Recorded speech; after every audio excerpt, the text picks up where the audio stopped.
নমস্কার দর্শক বন্ধুরা, ওয়েলকাম টু কৃষ্ণা রান্নাঘর। আজ আমি সরু চাকরি পিঠে বানাবো। তার জন্য চাল আমি ভিজিয়ে রেখেছিলাম 1.5 গ্লাস মতো। ওই চালের মধ্যে দিয়ে দিলাম আমি একটু আদা, কাঁচা লঙ্কা আর 1 চামচ মৌরি দিয়ে আমি মিক্সিতে ঘোরালাম। এই মৌরিটা দিলে খুবই সেন্ট হয়, খেতেও ভালো লাগে।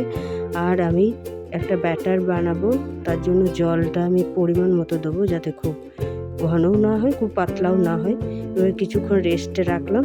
আর এর মধ্যে আমি কিছু পেঁয়াজের পাতা কুচি করে ওই ব্যাটারের মধ্যে দিয়ে দেবো। আমার বাচ্চারা সব খুব ভালোবাসে পেঁয়াজের পাতা দিলে। আর একটু লবণ আর একটু চিনি আর একটু হলুদ দিলাম, যাতে পিঠের কালারটা খুব সুন্দর আসে হলুদটা দিলে।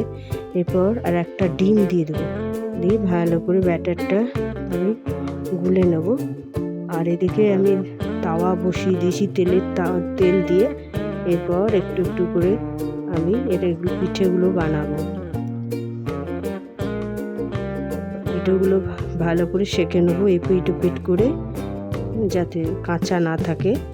এরপর আমি তুলে পিঠেগুলো সার্ভ করে দেবো। দেখুন খুব সুন্দর হয়েছে।